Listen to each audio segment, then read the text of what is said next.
भगवान है? यदि भगवान है तो दिखाई क्यों नहीं देते?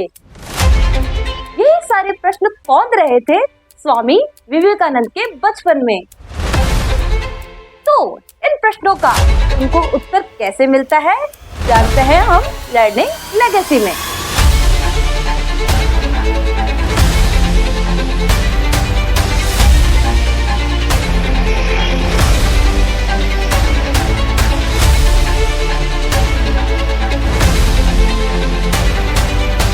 Hello guys, welcome to my class Learning legacy.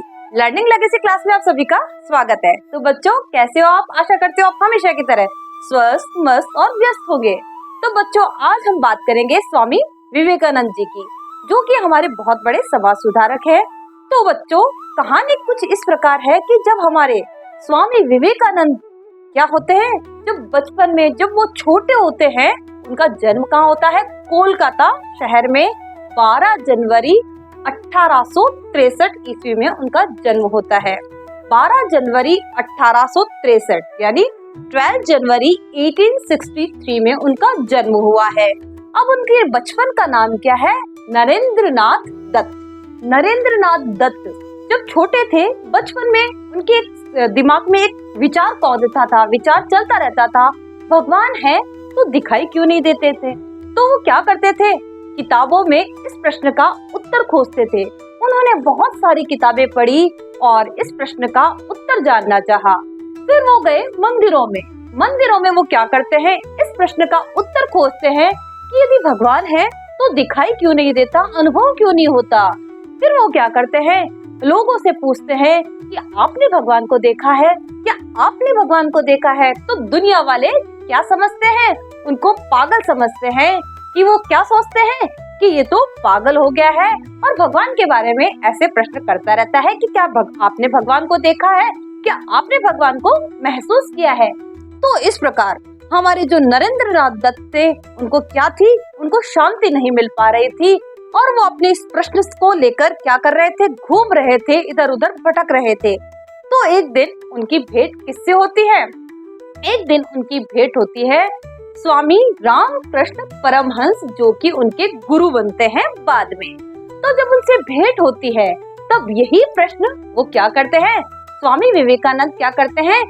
Ramakrishna Paramhans से ये प्रश्न पूछते हैं, क्या आपने भगवान को देखा है? तो इस पर श्री रामकृष्ण परमहंस कहते हैं, हाँ, मैंने भगवान को देखा है और मैंने उनको अनुभव किया है।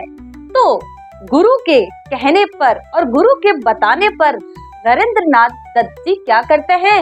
वो भगवान के दर्शन भी करते हैं और उनको अनुभव भी करते हैं और उसी दिन रामकृष्ण परमहंस को क्या बना देते हैं? वो गुरु बना देते हैं और क्या करते हैं? साधना के क्षेत्र में आगे बढ़ते हैं और रामकृष्ण परमहंस बताते हैं कि हम कैसे भगवान के साक्षात्कार कर सकते हैं, कैसे भगवान को देख सकते हैं, कैसे भगवान को अनुभव कर सकते हैं। शिकागो में जब धर्म सम्मेलन होता है, तो उस धर्म सम्मेलन में स्वामी विवेकानंद को अवसर मिलता है अपने धर्म के बारे में बोलने का। तो 1893 ईस्वी में हमारे भारत का प्रतिनिधित्व कौन करते हैं? स्वामी विवेकानंद। और जब वो शिकागो में हमारे धर्म सम्मेलन में हमारे धर्म के बारे में जब बोलते हैं, तो लोग वहाँ तालियां बजाते हैं और तालियों की गड़गड़ाहट से पूरा जो धर्म सम्मेलन में जो लोग होते हैं, वो उनकी बातें सुनकर अचरज करते हैं। उन्होंने बहुत अच्छा क्या देते हैं? वो स्पीच देते हैं और हमारे हिंदू धर्म के बारे में, हमारे सनातन धर्म के बारे में बहुत अच्छी बातें सबको बताते हैं और समझाते हैं। तो इस तरह हमारे जो स्वामी विवेकानंद है, भारत के सबसे जो युवा है, युवा समाज सुधारक थे, जिन्होंने भगवान के दर्शन भी किए थे और भगवान को बहुत अच्छे से समझा था, जाना था और सभी युवाओं को वो क्या करते हैं? प्रेरित करते हैं कि हमारे हिंदू सनातन धर्म में क्या कर सकते हो? आप भगवान को देख सकते हो, अनुभव कर सकते हो, लेकिन इसके लिए आपको क्या करना पड़ेगा?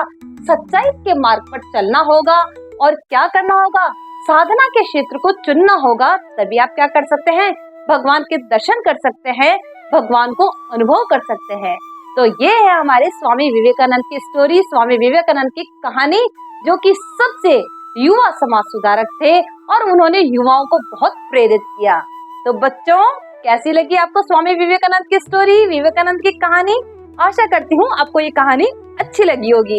यदि कहानी अच्छी लगे तो आप क्या करोगे? लाइक करोगे, शेयर करोगे और सब्सक्राइब करोगे।